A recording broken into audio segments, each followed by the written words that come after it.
kenapa topik ini penting teman sekalian ya? Nah, kita lihat ya.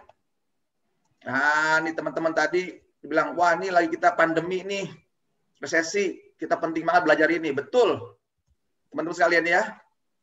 Ini kita lihat ya, ini agenda kita belajar seperti apa.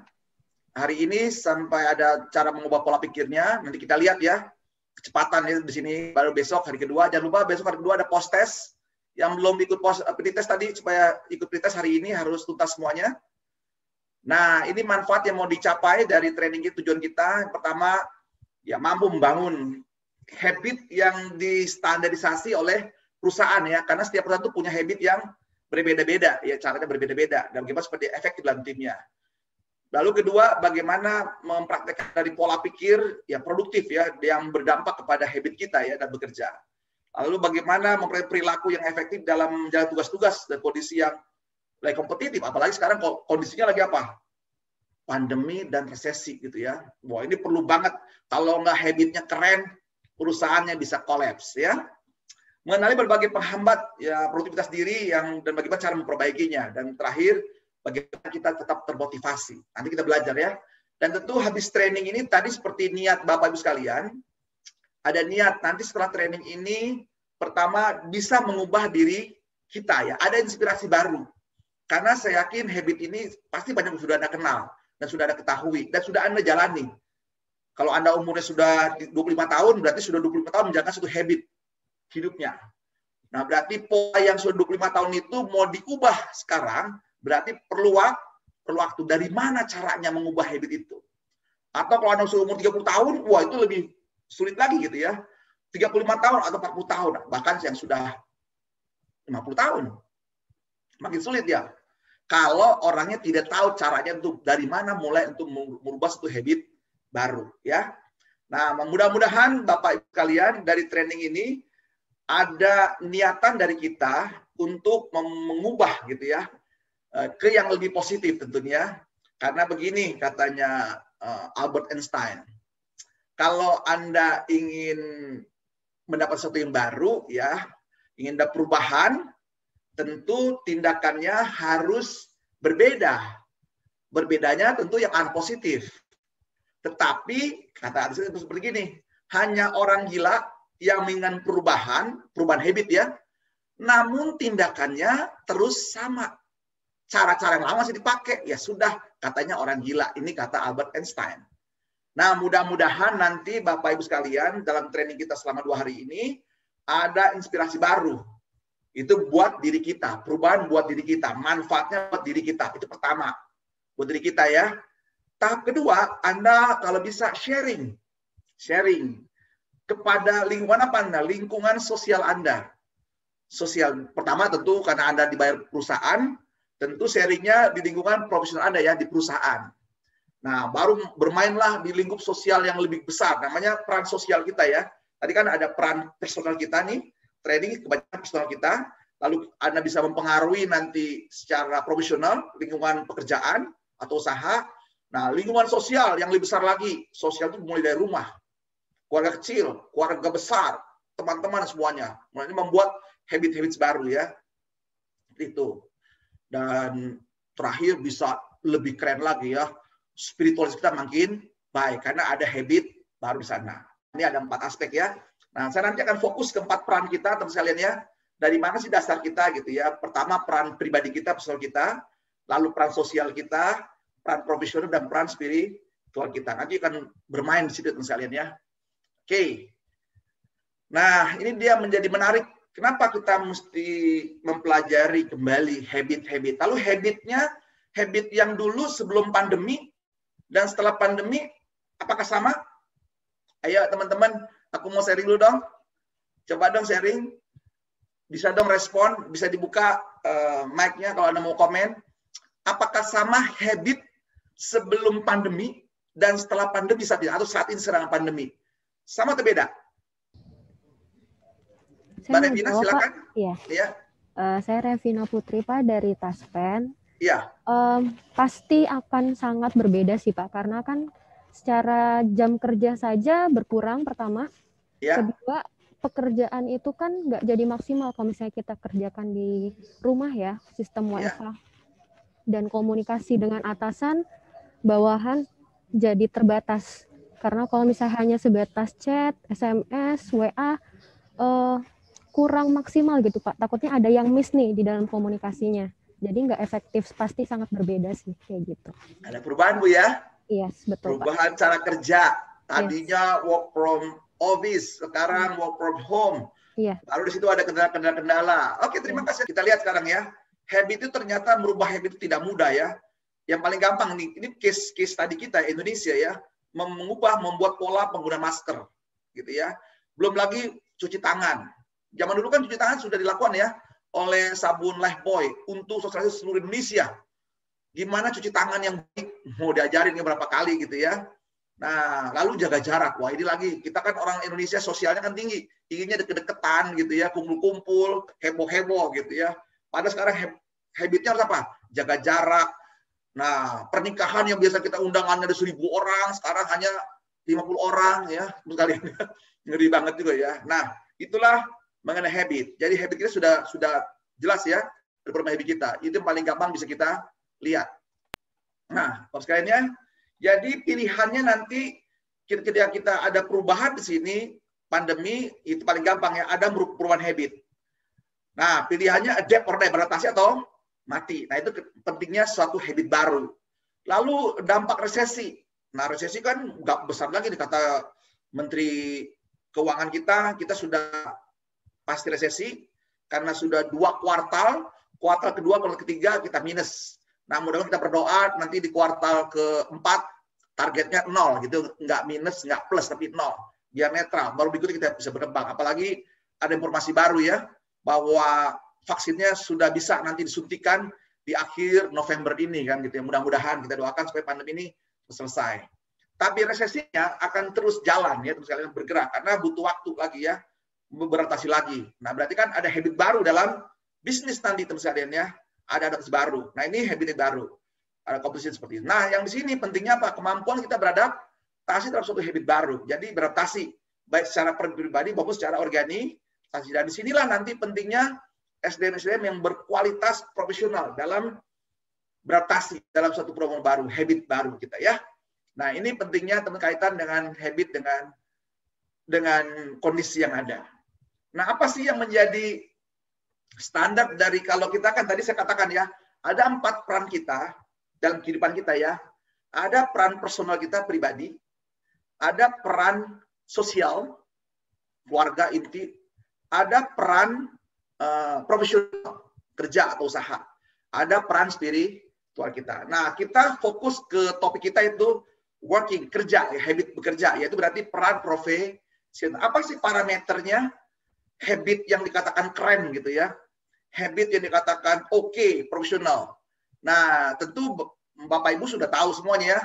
Berarti habit yang mau dibangun semuanya berujung di sini teman sekalian ya.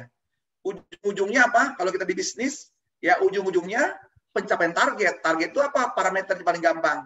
Nah, terukur. Jadi ada alat ukur yang jelas ya. Jadi habit dalam konteks ya, konteks profesional, konteks bisnis itu jelas banget parameternya. Anda berubah habit Anda, berujungnya di mana? Ujungnya target tercapai. Targetnya apa? Target secara individu, pribadi Anda, yang target pekerjaan Anda, jelas. Itu berarti habit Anda keren gitu ya. Lalu target secara unit. Nah, kalau unit kan berarti kan ada sekumpulan orang nih, secara tim. Nah, satu orang hebat belum tentu timnya lain hebat semua, habitnya apakah sama gitu ya. Nah, baru target secara departemen, lebih besar lagi. Baru target secara perusahaan. Nah, dikatakan nanti satu perusahaan itu punya habit yang keren, pembuktiannya sederhana ya. Pembuktiannya yang pertama, parameternya yang terukur adalah tercapainya profit and growth. Nah, di situasi seperti ini, pandemi dan resesi ini menjadi menarik. Apakah masih bisa cocok digunakan habit yang lama, yang coba dengan santai-santai mendapatkan targetnya, atau mesti lebih kreatif, lebih bekerja keras, bekerja cerdas, gitu ya. Nah, ini dikaji ulang, teman-teman. Kalau Anda masih menggunakan pola yang lama, bisa berbahaya, gitu ya. Karena kenapa? Kondisinya, situasi sudah berubah. Kalau sudah berubah, pasti Anda dipaksa oleh apa? Habit baru gitu ya. Habit baru dalam relasi sosial Anda, habit baru dalam relasi profesional Anda. Nah, parameternya tentu akan berubah lagi di situ, apakah Anda tercapai profitnya. Kalau orang marketing, gimana ngejar ini revenue-nya? Lalu non-marketing, sales gitu ya, ini ngejar cost-nya gimana, turunkan cost ini. Nah, inilah jadi menarik, apalagi era resesi. Semuanya sekarang lagi melakukan habit baru. Habit barunya apa? Cut cost, cost reduction. Wah, itu ya. Dari sini teman-teman, inilah parameter kita ya. Jadi target kita belajar yang namanya effective working habit ini, ujung-ujungnya, mampukah kita mencapai target dalam konteks baru, situasi baru, yaitu pandemi dan resesi ini. Itu saja target kita sekarang. Nanti cara seperti apa, nanti kita berpikir sama-sama. Nah, yang kedua adalah, ini teman-teman, begitu Anda yakin tetap ini menjadi parameter, karena itu jelas ya, parameter bisnis sampai sekarang masih belum berubah. Tetap ukurannya profit, gitu ya. Profit and growth. Dan itu dua variabel besar di sini ya, unsur marketing, sales, unsur cost-nya, gitu ya. Nah, dua fokus di sini. Berarti di sini, nah disinilah mencapai ini perlu habit. Nah, habit yang pertama adalah teman sekalian ya. Tadi ya setelah pertama kerja keras, kerja cerdas untuk mencapai target. Itulah habit dalam profesional kita. Biasa ya, kerja keras, kerja cerdas ya, keras dan cerdas. Kenapa? Karena situasinya udah berbeda. Ternyata tidak cukup di situ kerja keras dan kerja cerdas. Lalu di sini tahap kedua, yaitu apa? Punya inisiatif dan punya kreativitas baru. Punya ide-ide baru.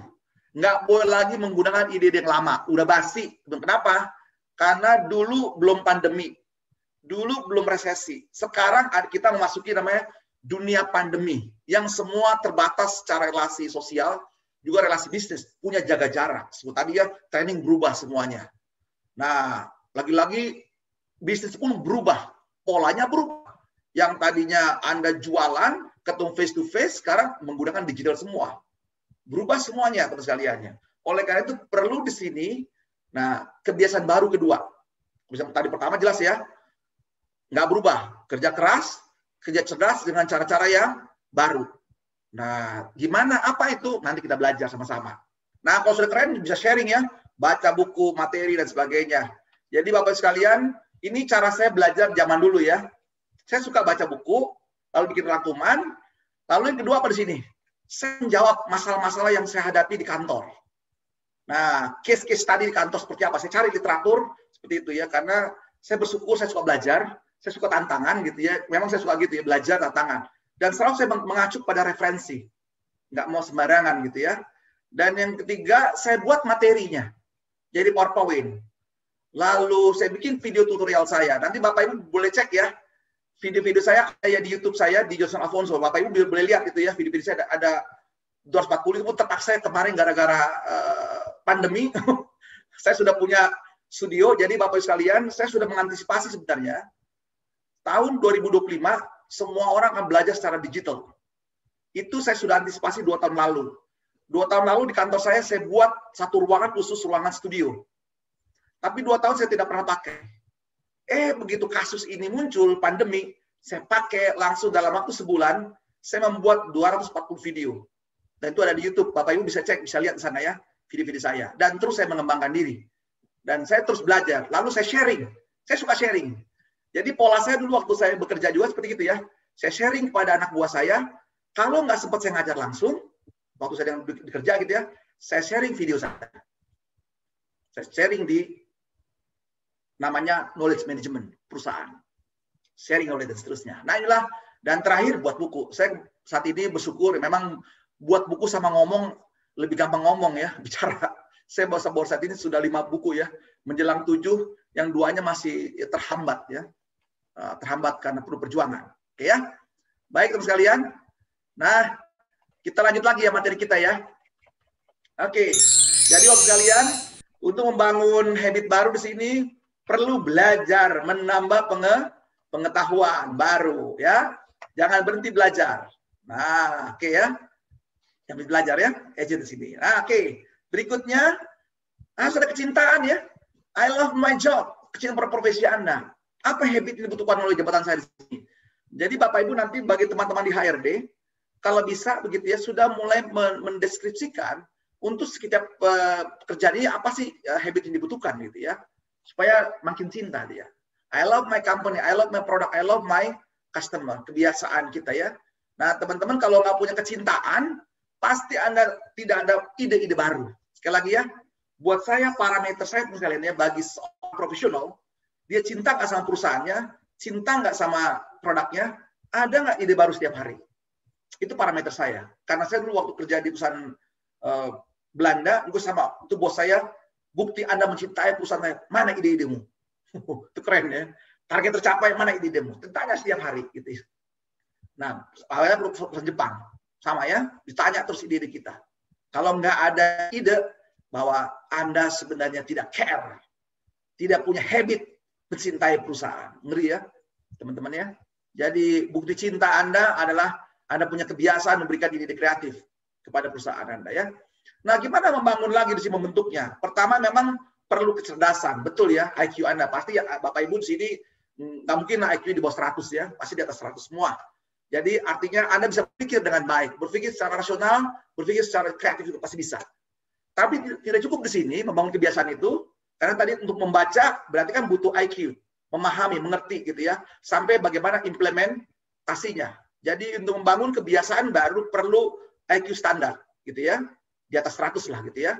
Nah kemudian kedua, bagaimana supaya Anda bisa bertahan dalam kebiasaan tersebut, punya emosi. Tadi emosi dua ya, negatif, tentu emosi harus positif. Lalu yang ketiga, waktu Anda menerapkan kebiasaan baru, pasti ada apa di sini? Ada tantangan. Berarti di sini punya namanya adversity-nya harus bagus juga.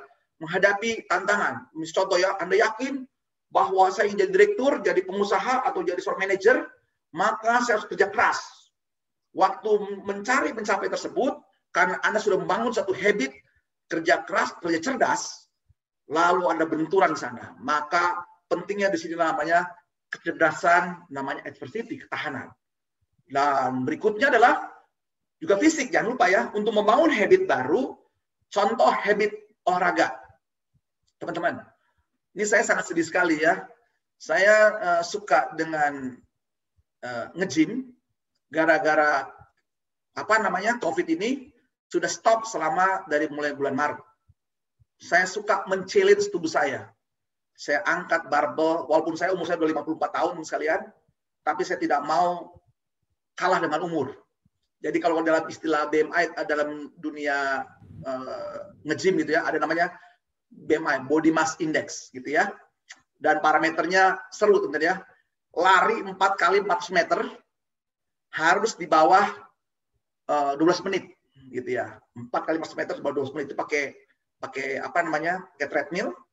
Kalau saya bisa di bawah 12 menit, berarti body mass index saya masih equal dengan umur saya, gitu ya, seimbang atau bahkan lebih muda, gitu misalnya. Maka saya challenge tubuh saya terus menerus. Nah, begitu tidak ada ini, gimana caranya? Ya sudah, saya beli di rumah, barbelnya semua tetap saya latih terus, karena saya jangan sampai kebiasaan saya ini hilang. Kenapa teman-teman?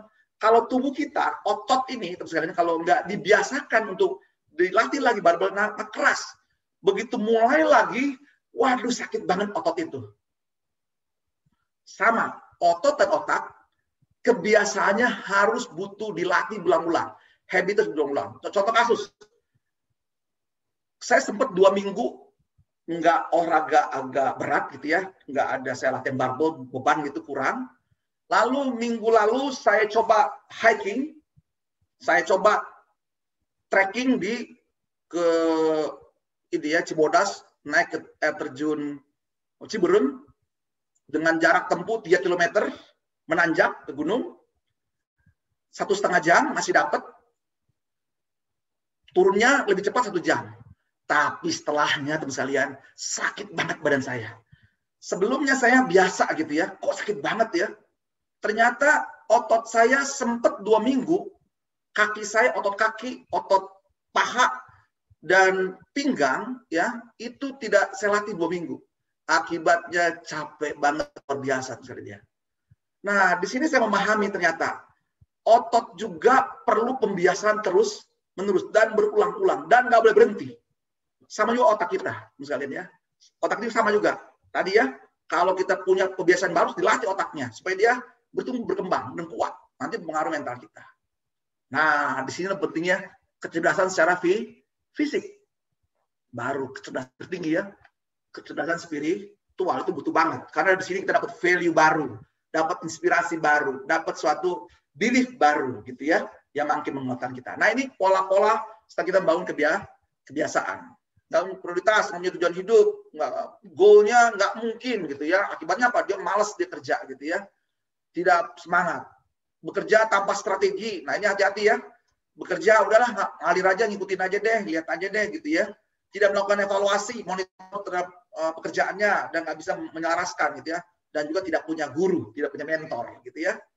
Bapak Ibu, ini pentingnya mentor ya, kebiasaan kita ya. Kita harus berguru dengan orang-orang yang sudah berhasil, belajar di sana. Ya, termasuk buku juga itu mentor kita ya. Teman sekalian, makanya kalau Anda nggak bisa bertemu dengan orang secara fisik, maka Anda bisa membaca buku. Dan buku itu sebagai mentor kita. Punya habit. Seperti apa sih? Kenapa dia sukses? Seperti orang terkaya di dunia gitu ya. Belajar dari, siapa namanya, terkaya dari Cina gitu ya. Wow, gitu ya. Nah, belajar dari orang terkaya dari Amerika. Apa setelah itu berbeda mereka gaya hidupnya gitu ya. Nah, apa yang bisa saya pelajari? Nah, itu punya mentor ya. Mentor secara literatur, ada juga mentor secara fisik, ketemu face to face gitu ya. Misalnya dia bisa belajar semuanya. Juga hati-hati yang menjadi racun juga ini ya. Hidup banyak alasan. Pembenaran diri, ya, suka menyalahkan, prasangka buruk. Wah, ini kebiasaan-kebiasaan yang mengerikan sekali ya. Mudah menyerah, tidak disiplin, mudah pengaruh. Nah, ini teman-teman ya. Bahkan ini sudah kadang-kadang sudah menjadi habit ya. Habit-habit yang bisa membunuh produktivitas kita sebagai profesional. Dan di kantor, ini nggak sedikit ya pekerja kita ya. Boleh Bapak Ibu identifikasi nih. Nah, orang-orang seperti ini yang sudah kena mental block ini nih, bahkan sudah setiap saat kita ditanya, bisa nggak? Nggak bisa ah, nggak ngerti ah. Takut ah, udah takut dulu dia ya. Udah punya prasangka buruk dia terhadap sesuatunya gitu ya yang dilihat. Bahkan dia mudah terpengaruh oleh pesimisme orang lain. Udah deh, kalau orang lain nggak bisa, ya udah saya juga nggak bisa. Waduh, ngeri banget ya. Nah, ini hati-hati ini menjadi habit ya. Habit itu tadi prinsipnya apa? Karena pengulangan terus menerus suatu keyakinan gitu ya, suatu belief kita. Jadi habit kita. Sudah tampil dalam bentuk apa? Verbal kita, tampil dalam bentuk perilaku kita. Stop semuanya ya. Nah, gimana? Ya stop aja pikiran kita ya. Apa yang negatif kita cek dulu sih. Kendali orang dewasa pikirannya ada pada diri Anda sendiri. Nah, ini kalau anak-anak bolehlah ya. Masih dia bisa gara-gara kakak, gara-gara adik. Wow, jadi aku salah gitu ya. Tapi orang dewasa enggak ya. Kendalinya dalam pikiran Anda sendiri. Dari luar stimulus boleh positif, boleh negatif. Tergantung diri kita. Nah, di sini membangun habit baru ya. Dari mindset-nya di sini. Nah, yang repot gini teman-teman ya, menurut Deepak Chopra, dalam literaturnya ditulis begini, setiap manusia sudah punya rekaman di dalam pikirannya ketika umur sudah sampai umur 20 tahun, sudah punya rekaman di otaknya itu 60.000 sampai 70.000 kata. 70% negatif. Dan ini yang membentuk kebiasaan-kebiasaan kita. Waduh, ngeri banget ya. Kalau dia 70%-nya positif, senang banget ya. Kalau negatif ini mengerikan sekali. Mari kita buktikan. Gampang membuktikannya kok ya. Membuktikannya gampang. Ketika Anda duduk sendirian, ketika Anda menilai diri Anda, banyak yang positif atau negatifnya. Itu cek ya. Nah, itu mau diri Anda ya. Gimana Anda menilai diri Anda? Pikiran Anda, merefleksikan diri Anda, banyak nggak positif tentang diri Anda? Coba Anda kumpulkan. Berapa negatif, berapa positif. Cek. Nah, itu menurut Deepak Chopra, manusia banyak negatifnya. Yang kedua, ketika Anda berpikir tentang orang lain, sosial. Siapa? Tentang orang tua, pasangan kita, anak kita, dan semuanya. Orang manusia yang pernah kita jumpai. Yang ketiga, di dunia profesional. Bos kita, rekan kerja kita, bawahan kita, customer kita, supplier kita. Banyak nggak negatifnya? Banyak positifnya. Lalu tentang yang lain-lain. Nah, sekali lagi ini punya potensi ya. Nah, makanya di sini benar-benar manusia harus bisa mengendalikan pikirannya. Makanya dikatakan hati-hati, kebiasaan itu sebenarnya sudah terbentuk dari sejak Anda dalam kandungan, gitu ya, sudah terdoktrin. Jadi kebiasaan, karena kan kebiasaan itu dilihat dari dia belajar dari orang tuanya, dari orang sekitarnya, kan begitu ya. Lalu terbawa, terpola sampai ke dunia pendidikan, terbawa sampai terbangun di dunia pekerjaan dan profesionalnya. Nah, sebenarnya itu stimulus kita yang berbahaya ini kalau sudah terekam ya, sudah jadi habit kita. Nah, sebenarnya orang dewasa bisa memilih kan ya, bisa milih apakah stimulus positif ini saya akan menjadikan positif, atau stimulus positif bisa dijadikan negatif, bisa terjadi ya. Kamu kan orang baik, malah kita berpikir, kamu nih bercanda nih, pasti ada niat-niat di balik ini semua memuji saya. Wah, memuji bagus, nilai kita negatif. Bahkan kalau yang negatif, dikatakan gini ya, misalnya ini negatif, tapi Anda jadikan positif. Kamu nih lemah sekali ya untuk mengerjakan ini. Wah, lalu Anda memilih. Boleh kamu mengatakan aku lemah, tapi saya buktikan bahwa saya jauh lebih bagus dari Anda. Positif kan? Kata negatif diubah jadi kata positif. Nah, tergantung berarti pembenaran di dalam diri kita. Tergantung yang sudah tertanam berapa banyak dalam pikiran kita. Makanya di sini hati-hati yang masuk ke dalam pikiran kita. Kebiasaan masuk ke dalam pikiran kita melalui panca indera kita. Apa yang kita pelajari dalam hidup ini. Maka terjadi semuanya gitu ya. Maka kita perlu waspada. Nah, manusia pengaruh cara berpikir dia mindsetnya, jelas ya. Tadi pola pikir yang salah seperti apa. Nanti jelas ya. Manusia belajar dari panca inderanya. Makanya Anda belajar apa saja dari sini ya. Observasi, telinga. Makanya masuk ke dalam pikiran kita, direkam, tersimpanlah di sini. Mau disimpan dalam otak kita ya. Otak kita yang tadi dikatakan Deepak Chopra sampai umur 20 tahun, ada 60.000 sampai 70.000 kata, tulisannya negatif. Bahaya sekali kan ya. Nah, lalu Anda terjemahkan setiap kata tersebut, lalu Anda kirim ke bagian amygdala, katanya begini ya, lalu keluarkan dalam bentuk emosi tadi ya, emosinya dalam bentuk kata-kata, keluar dalam bentuk kata-kata dan keluar dalam bentuk perilaku. Nah, inilah proses dalam pembentukan suatu kebiasaan. Nah, jadi pikiran kita harus bagi di situ. Nah, pikiran kita juga di sini ada logika kiri kanan ya, oke ya, paham sekalian ya. Nah, disinilah nanti bagaimana kebiasaan Anda dalam melatih kreativitas. Tadi saya katakan ya, seberapa Anda kreatif tergantung apa yang masuk dalam pikiran Anda. Nah, seberapa Anda punya konsep dalam hidup dan seterusnya ya. Nah, ini mulai dari pikiran kita. Otak kita harus terus dilatih ya. Punya kebiasaan mengembangkan ide baru dan sebagainya. Nah, ini perlu dilatih kiri kanan ya. Nah, inilah kalau sudah cara berpikir, kreativitas ya. Ini cara berpikir, Bapak Ibu ya. Nanti kan kebiasaan kita berpikir gimana? Biasanya berpikir kreatif. Biasa nggak berpikir rasional? Logikanya seperti apa? Saya menulis buku tentang The Way of Thinking. Saya menjabarkan di 4 ini saja area ya, 4 area sekalian ya. Saya membatasi 4. Ini kebiasaan critical thinking. Ini dari pembelajaran saya.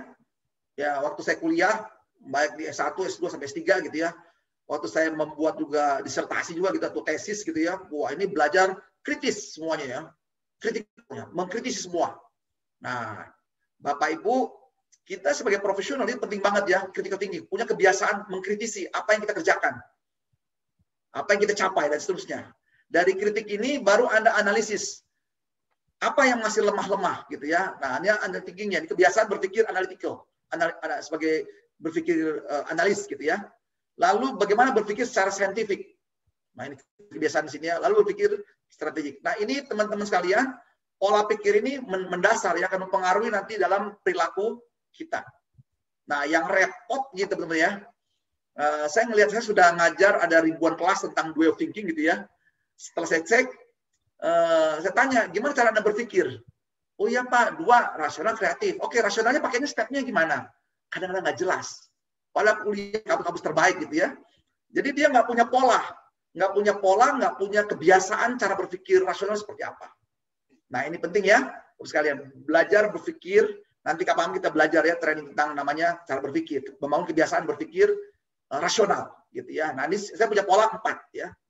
Dikritisi, dianalisis, diuji, saintifiknya, bagaimana diimplementasi. Itu cara kebiasaan berpikir. Nah, kebiasaan berpikir lain di sini jelas ya. Dalam otaknya ada sadar, bawah sadar ya.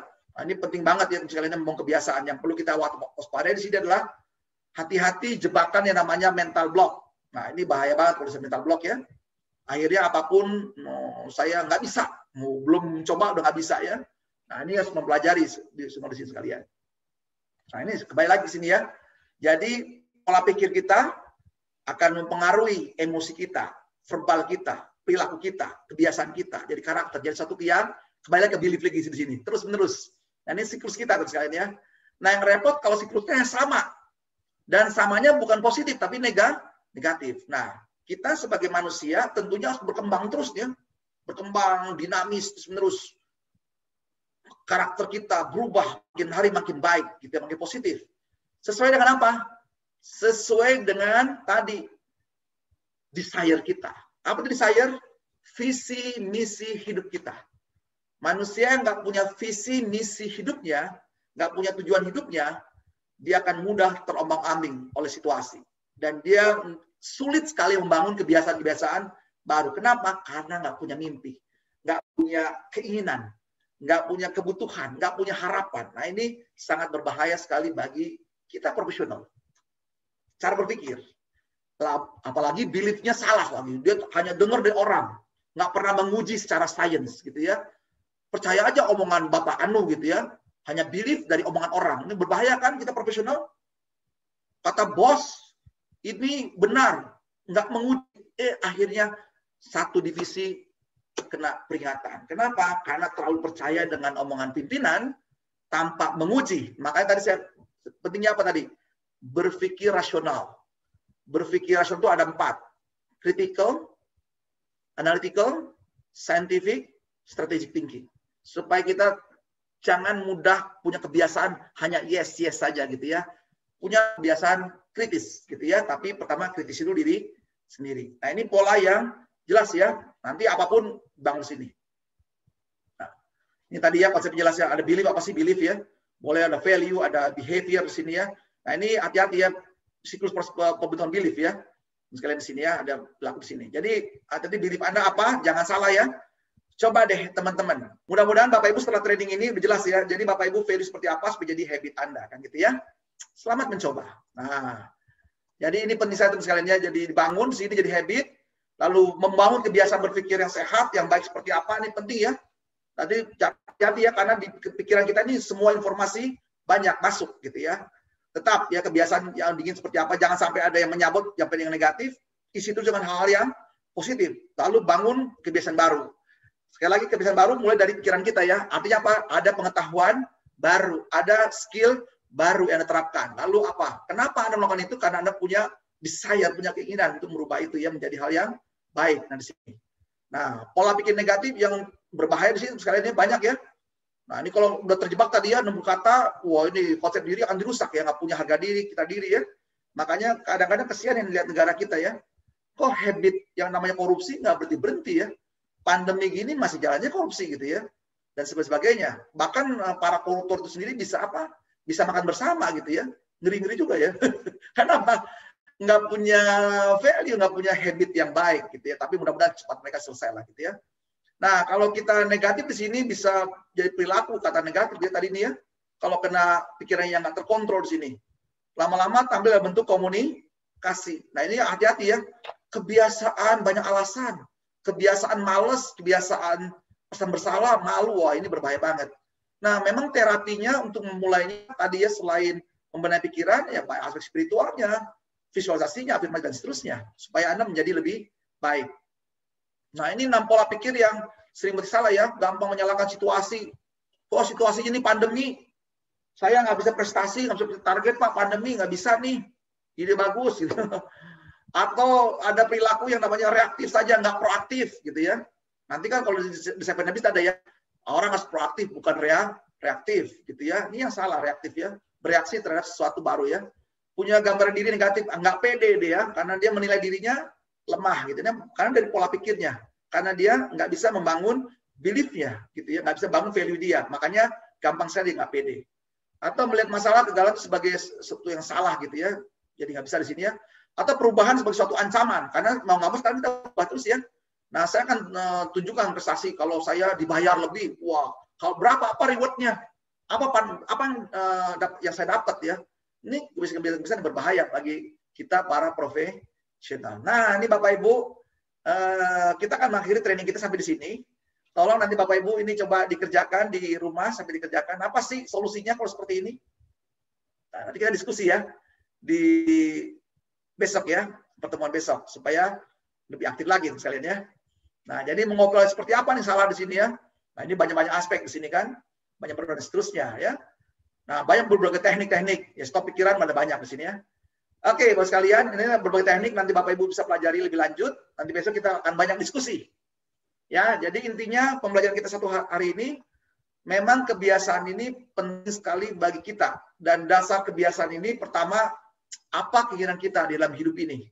Dan peran kita ada 4 minimal dalam kehidupan kita. Ada peran pribadi, ada peran sosial kita, ada peran kita sebagai profesional, ada peran spiritual. Tapi kita karena training dibayar perusahaan, fokuslah kepada peran profesional. Nah, di sini tantangan kita adalah meyakini bahwa kebiasaan itu sangat dibutuhkan, kebiasaan yang positif, membangun, dan gitu supaya apa? Tercapai di kita. Mulainya dari mana? Mulai dari pikiran kita, mulai dari desire kita, apa visi misi hidup kita. Baru apa belief kita di situ. Baru muncul apa di situ, apa menjadi value kita menuju sana. Apa yang menjadi attitude kita sampai muncul dalam bentuk perilaku. Bapak Ibu, terus belajar, semangat belajar lagi-lagi tadi ya. Kalau kita belajar masih sedikit, ya berarti habit kita nggak banyak perubahan dari tahun ke tahun, itu lagi gitu ya. Nggak ada habit baru yang muncul. Kenapa? Karena kita malas baca buku. Nah, mudah-mudahan Anda punya niat baca buku jauh lebih banyak lagi.